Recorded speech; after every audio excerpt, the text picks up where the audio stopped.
Mga kabida, isang magandang oras sa lahat at welcome po sa aking channel. Ito po, nabigla po ang lahat po, mga kabida, dito ho sa naging desisyon ng Senado na isuspende ito hong mga pagdinig po ng Senate Blue Ribbon Committee.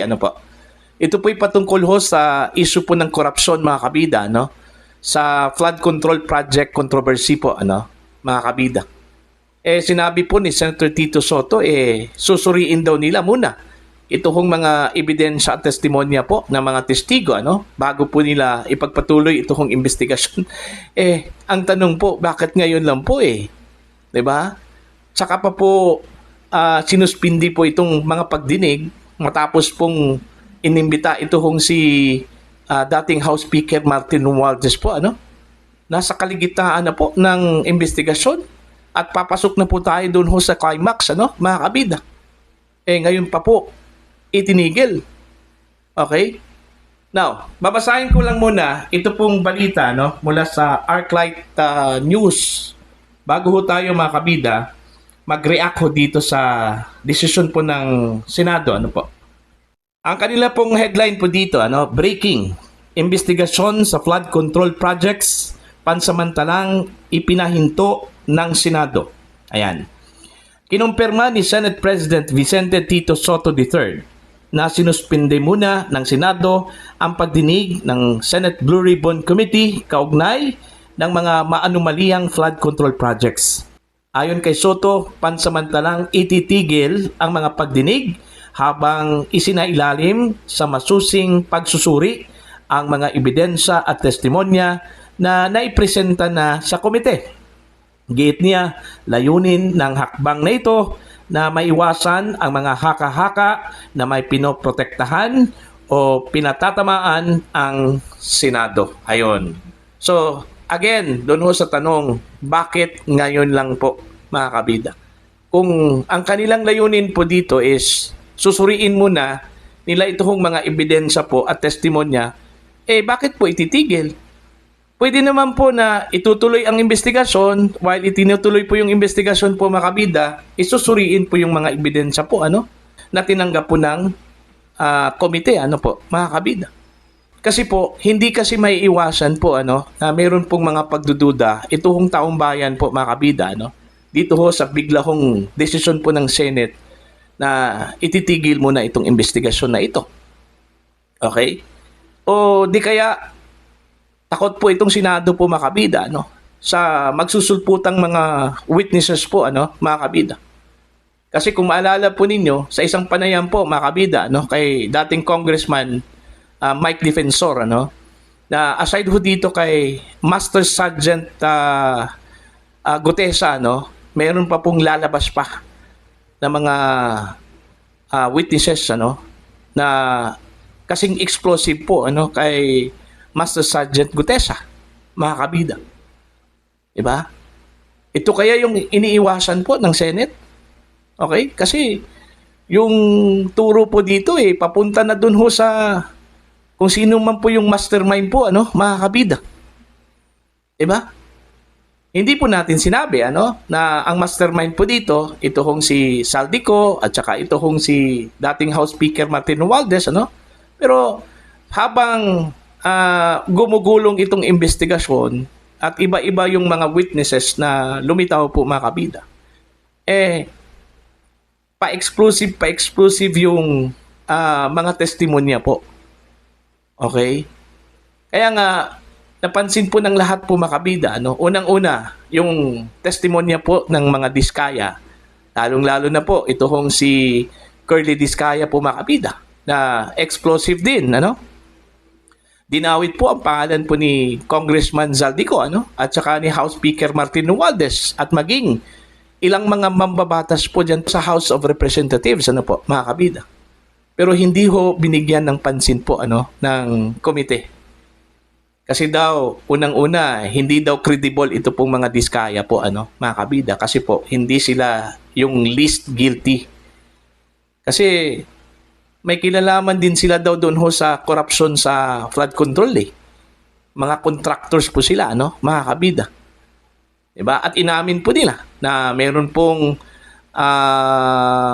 mga kickbacks na kanila hong binigay doon po sa mga opisyal po ng gobyerno, po, mga kabida. So, in terms of credibility-wise, medyo mababa yung tingin po ng committee sa mga Diskayas. Alright?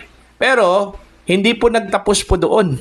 Kasi, yung sinabi po ni Curly Diskaya, mga kabida, meron pong corroboration po doon, ito hong si Master Sergeant Orly Gutesa, mga kabida. At yun yung nagbigay ho ng solid ground, doon ho sa issue po ng kung sangkot po ba dito, ito hong si Congressman Zaldico at saka si dating House Speaker Martin Romualdez. Alright? Ang problema lang po ginawan po ng issue ito hong si Gutesa, dahil daw doon ho sa kanyang affidavit kung saan po yung nagnotaryo daw doon ay hindi po niya ni-recognize at dinis-own po niya yung kanyang perma po doon, mga kabida.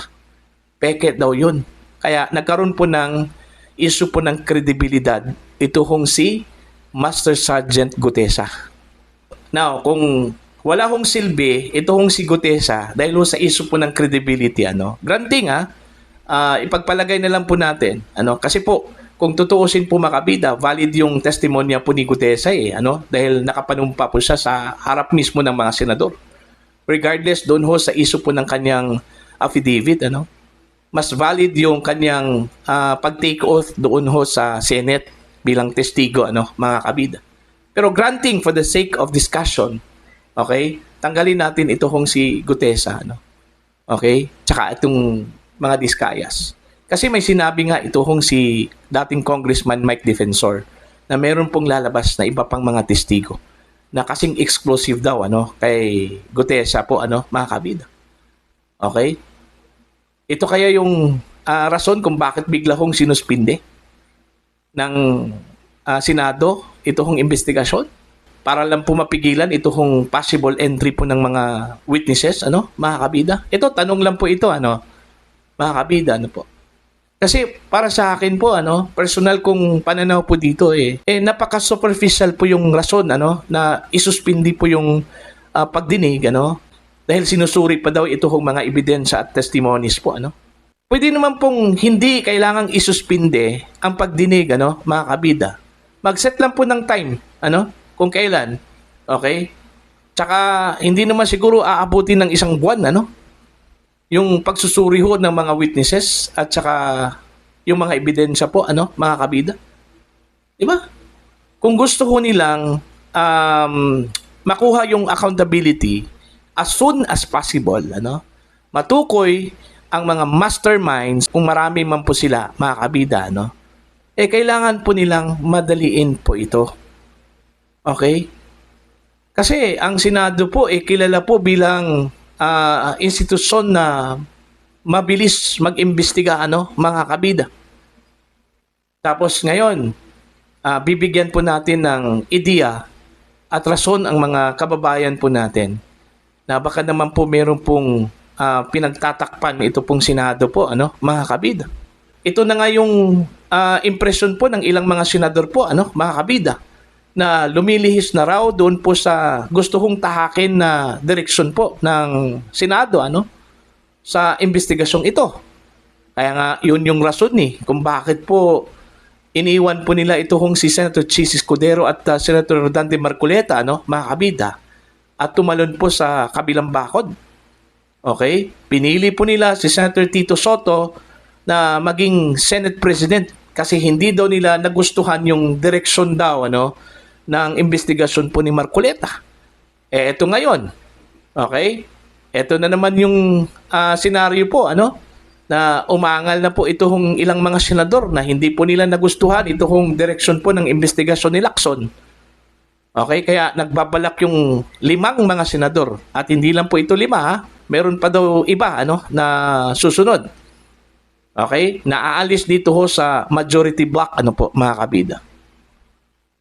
Okay, do you think dito ho sa decision po ng Senate na isuspindi po itong mga pagdinig, hindi ho magdududa ang taong bayan? Magdududa po yan.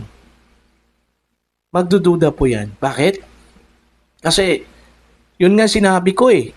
Papasok na ho tayo sa climax, mga kabida.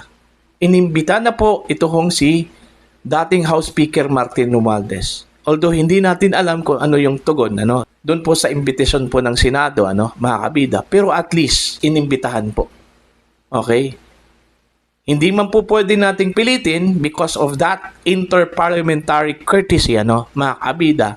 Pero at least, kung totoong gusto pong linisin ni dating House Speaker Martin Romualdez yung kanya hong pangalan dito, kung sa palagay po niya na siya po ay inosente, yun yung kasi yung sinabi niya inosente daw siya dito Wala ho siyang kinalaman po dito, mga kabida. Dapat voluntaryo po siyang pumunta ng Senado. Kagaya ho sa ginawa po ni Congressman Toby Chanco, mga kabida. Hindi naman yun pinadalhan ng imbitasyon Kusang loob po niyang pumunta po doon at nagtestigo, mga kabida. So yun yung dapat gawin po ni dating House Speaker Martin Romualdez, Di bali na po doon ho kay Congressman Zaldico kasi hindi naman po natin inaasahan na babalik po ng Pilipinas yun, mga kabida. Diba? Ito na lang pong si dating House Speaker Martin Romualdez. Kasi marami hong nagsasabi na kung talagang ginawa daw yun, ni Congressman Zaldico, yung insertions doon po sa 2025 national budget at ito pong kickbacks po mga kabida, mula sa mga proyekto po ng gobyerno, sa pamamagitan po ng flood control projects po, hindi daw ito pwedeng gawin ni Zaldico kung wala hong nag-utos po sa kanya, mga kabida. Hindi naman po natin sinabi na si dating House Speaker Martin Romualdez yung nag-utos po, mga kabida. Okay? And since tinukoy po, binanggit yung pangalan po ni dating House Speaker Martin Romualdez na isa po sa mga beneficiaries po, dito ho sa issue po ng corruption, mga kabida. Dapat sagutin po niya ito. Okay? Pumunta po siya ng Senado, okay, na kusang loob at hindi ho kailangang i-invoke yung parliamentary courtesy, mga kabida. See? So yun yung inaabangan po ng taong bayan. Kaso lang po bitin dahil ho dito sa desisyon na isuspend muna ito hong investigasyon. Now, ang tanong po dito, kailan po ito itutuloy? Baka naman po tuluyan na po itong mawala, itong investigasyon na ito, mga kabida. Okay? Dahil ho, total, meron man pong ICI. So sila na po yun, mag-imbestiga ho dito. Kagaya ho ng ginawa po ng House, di ba? Gusto ho nilang i-terminate yung kanila hong investigasyon doon kasi bigyan daw nila ng daan ito pong ICI na mag-imbestiga solely dito ho sa issue po ng flood control projects, mga kabida. Baka yun yung mangyayari po. Di ba? So abangan na lang po natin to, mga kabida. Basta, ang sa akin po, personal kong pananaw po dito, mga kabida. Sa desisyon po ng Senado na itigil mo na ito, nako po, baka magkakaproblema po kayo, Baka naman po magkakaroon po kayo, ng trust issue, dito ho sa investigasyon po ninyo, sa flood control projects dyan po sa Senate, mga kabida. Okay? So para po sa inyo, ano po ang inyong opinion at pananaw ho dito, Please comment down. Sa mga hindi pa po subscriber sa aking channel, please subscribe.